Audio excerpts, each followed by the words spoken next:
안녕하세요, 수라입니다. 오늘 좀 늦어가지고 오랜만에 신라호텔 8성 가는 날이고요, 12번째 방문일 겁니다.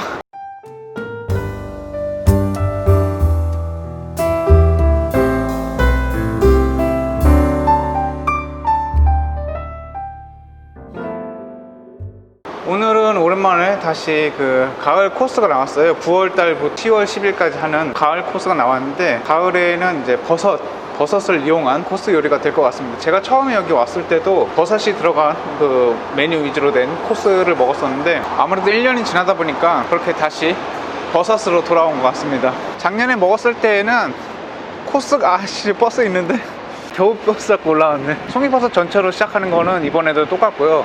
작년에는 이제 싹스핀이 있었는데, 올해에는 좀 이제 랍스타가 들어가는 것 같아요. 화로 랍스타가 뭐 그렇게 전반적으로 좀 비슷한 느낌도 있는데 똑같지는 않습니다. 그래서 모렐버섯 들어가고 뭐 송이버섯 들어가고 뭐 여러 가지 들어가 있어요. 식사는 이제 무슨 닭고기 탕면인가? 근데 거기에다가 이제 버섯 집어넣은 거 한 6가지 정도 나와요. 그래서 그거를 먹어보도록 하겠습니다.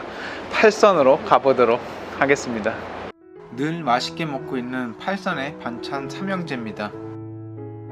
첫 번째 요리는 자연송이 전체입니다. 작년 가을 처음 저를 맞이했던 음식도 이 음식이었는데, 다시 봐도 송이버섯의 크기와 두께는 감동입니다. 가지런히 놓여진 송이버섯 위로 은행이 몇 개 올려져 있고, 송이버섯을 보겠습니다. 얼마나 큰 송이버섯을 썼는지 충분히 가늠케 하는 한 조각입니다. 먹지 않고 바라만 봐도 흐뭇해지는 송이버섯입니다. 두툼한 송이버섯은 쫄깃하면서 씹으면 씹을수록 향이 엄청 퍼져 나옵니다. 눈으로도 확인할 수 있는 송이의 품질이 입안 가득히 향기롭습니다. 다른 재료나 소스를 가미하지 않아서 최대한 송이버섯의 맛에 집중할 수 있게 하고, 천천히 씹으면 느끼는 향이 아주 좋습니다. 송이버섯만 즐기고 난 후에는 땅콩 호박채를 올려 먹습니다. 이전에도 코스를 통해서 몇 번 먹어보긴 했었지만 당시에는 잘 몰라서 당근채를 썬 건지 알고 왜 이렇게 맛있어? 하면서 먹었습니다. 호박 중에 땅콩처럼 생긴 희귀한 호박이 있는데, 그게 땅콩 호박이고 그것으로 채를 썰어내온 것입니다. 같이 먹으니까 훨씬 맛있네요. 그나저나 이 송이버섯은 정말이지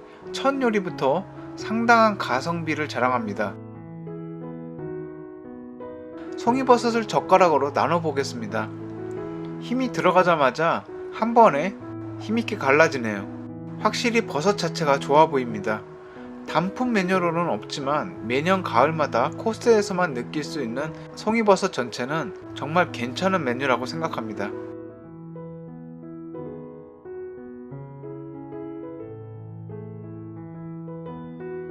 두 번째 요리는 모렐버섯 수구 두부 스프입니다. 보이시나요? 마치 스프 안에 국화가 놓여진 것 같지만 저건 두부입니다. 그릇을 흔드니까 조금 더 국화 같네요. 사실 이 요리는 일본 동경에 있는 미슐랭 원스타 센스라는 곳에서 거의 흡사한 요리를 먹어봐서 많이 놀라진 않았습니다. 그리고 이건 모렐버섯입니다. 아마도 제 영상에서 몇 번 나왔던 걸로 기억하는데 자세히 말씀드린 적은 없는 것 같네요. 모렐버섯은 생긴 모양을 보고 흔히들 곰보버섯이라고도 하는데, 풍미가 좋고 귀한 버섯입니다. 요리에는 모렐버섯의 윗부분인 갓부분만 들어가는데, 곰보같이 생긴 모양이라 파여있는 부분을 깨끗이 잘 처리해야 잘 조리했다고 할 수 있습니다. 제가 지금 수저로 두부를 뜨고 있는 건지 국화를 뜨고 있는 건지 잘 구별이 안 되네요. 한국어로는 수구 두부라고 써 있는데, 수는 스프에 물을 뜻하는 것 같고, 구는 두부를 동그란 모양으로 해서 수구 두부라고 합니다. 한자 메뉴 이름으로는 국화 두부라고 쓰여 있습니다. 뒤로 덮으니 확실히 두부라는 점을 알 수 있는데, 두부가 연해서 그런지 반토막이 났네요. 두부로 정말 대단한 일을 해내셨습니다. 일본에서 먹을 때는 제비즙 스프에 국화 두부가 들어있었는데, 8선은 제비즙 스프까지는 아닙니다. 연한 두부 맛이 느껴지긴 하는데 제비즙 스프랑 비슷한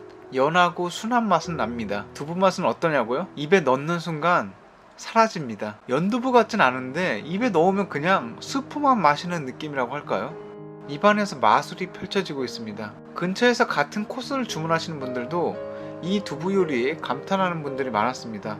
그 정도로 멋도 맛도 훌륭한 버섯이 들어간 멋진 두부 요리였습니다. 이런 건 스프를 다 마셔줘야 합니다. 향도 좋고 맛도 괜찮았는데 두부가 워낙 임팩트 있어서 모렐버섯은 그냥 그냥 작은 버섯? 그 정도로 지나치게 됐습니다. 정말 맛있고 멋있네요. 짱입니다. 세 번째 요리는 마늘 소스 활 바닷가재찜 요리입니다. 이전에 먹었던 형태와는 약간 다르게 나왔는데 눕혀 놔서 그런지 보기 편하게 나왔네요. 코스에 활어 랍스터를 큰 걸로 주셨습니다. 마늘 소스가 올라가 있는 활어 랍스터찜입니다. 발라먹는 것을 좋아하지 않아서 포크로 살짝 찔러봤는데 먹기 좋게 바로 나오네요. 다행입니다. 먹기 편한 크기로 잘 잘려져 있네요. 맛은 괜찮습니다. 근데 이건 잡아보니 집어서 먹을 수 있는 부위였네요. 마늘 소스는 위화감 없이 상당히 부드럽게 먹을 수 있어서 좋았습니다. 랍스터의 살도 포크로 찢기만 하면 힘들이지 않고 먹을 수 있어서 좋았고요. 다만 활어를 조리한 것 치고는 가재살의 탱탱한 식감은 기대했던 것보단 덜했습니다. 편하게 먹을 수 있게 조리했다는 점은 가장 좋았습니다. 그냥 바로 먹기만 하면 되니까요.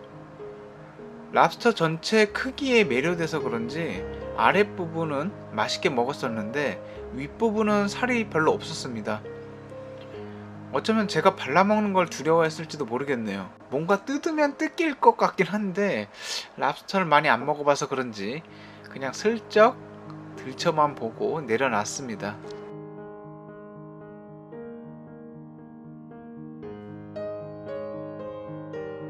네 번째 요리는 송이를 곁들인 피에몬테 안심구이와 전복찜입니다. 예전에도 코스 요리로 피에몬테 안심구이는 먹었었는데 지난번과는 달리 이번엔 고기를 크게 하나 주셔서 정말 감사할 따름입니다. 커다란 피에몬테 안심구이가 있고 그 위에 전복이 올려져 있습니다. 전복 바로 앞에 있는 것은 잎새버섯이고 반대편에는 송이버섯이 올려져 있습니다. 우선 송이버섯부터 보겠습니다. 처음 나왔던 송이 전체보다는 반 정도 되는 크기지만 안심구이와 전복찜 등의 전체적인 조화가 잘 어울리고 소스가 묻어난 윤기가 있어서 좀 더 쫄깃한 느낌을 주는 송이입니다. 잎새버섯은 딱히 특별해 보이지 않아 보입니다. 그냥 잎새버섯, 통전복찜, 이건 뭐 어떻게 나와도 상당히 환영하는 메뉴죠. 크기도 큼지막하니 좋습니다.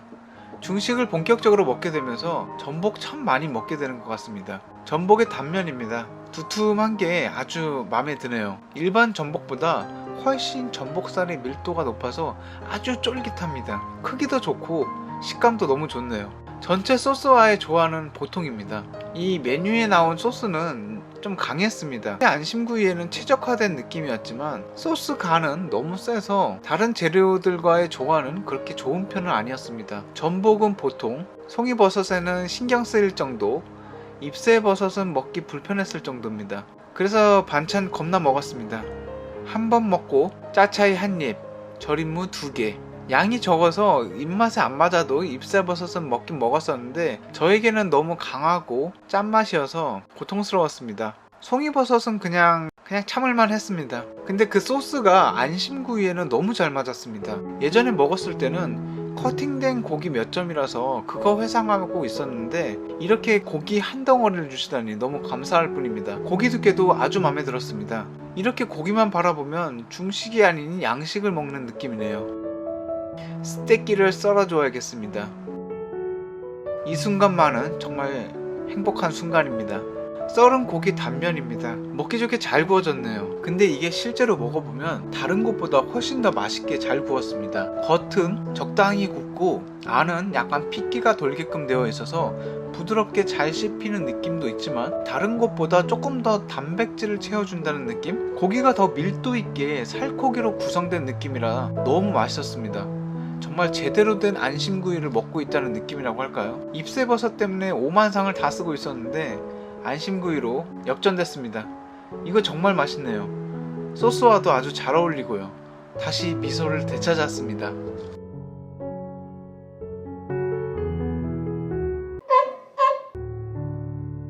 식사로 주문한 모듬 닭고기 탕면입니다. 버섯을 특화한 코스라 그런지 여기에도 버섯이 닭고기와 함께 들어가 있습니다. 면은 보통 면이고 국물색이 갈색빛을 띠긴 하지만 맵거나 특징적인 맛이 들어간 탕면은 아닙니다. 국물은 보통인데 버섯이 들어가서인지 버섯향이 아주 좋고 파의 향과 맛이 약간 있습니다. 면은 탕면으로 먹기 부드러웠고 색깔이 비슷해서 닭고기와 버섯은 분신술을 쓰고 있는 느낌이었습니다. 버섯은 송이를 길게 잘라 넣은 것 같습니다. 닭고기 탕면의 맛은 괜찮은 편입니다. 우선 버섯 향이 은근히 올라오는 게 좋고 면도 부드러우면서 탕면이다 보니까 몸이 좀 따뜻해지는 느낌입니다. 새로운 탕면을 먹게 돼서 좋기도 하고요. 늘 먹던 탕면이 아니다 보니 이런 것도 있구나 하면서 먹었습니다. 아주 특별한 것까지는 아니었고 뭐랄까 좀 그냥 맛없는 건 아니었지만 저랑은 좀 잘 안 맞는 느낌이었고 이전까지의 코스 요리에서 양이 덜 차서 그런지 밑반찬과 함께 열심히 먹었습니다. 후식으로는 연자탕과 설산포가 나왔습니다. 이번 후식은 이전에도 두세 번 정도 코스 디저트로 먹어본 적이 있어서 깊게 설명드리진 않겠습니다. 설산포는 최근에 나온 디저트로 세 번째 먹는 디저트입니다. 눈 덮인 산을 연상시키는 하얀색 소보루 빵에 포텐터지라고 넣어둔 크림이 있어서 아주 맛있는 후식입니다. 달콤하고 부드러워서 먹기 참 좋습니다. 연자탕은 기본 연자탕에 과일 리치 종류 중 하나인 용안이 2개 더 들어있었습니다. 다른 재료로는 대추, 능이버섯, 잣 등이 들어있었습니다. 대추의 단맛도 있지만 탕물이 상당히 달달하니 아주 맛있습니다.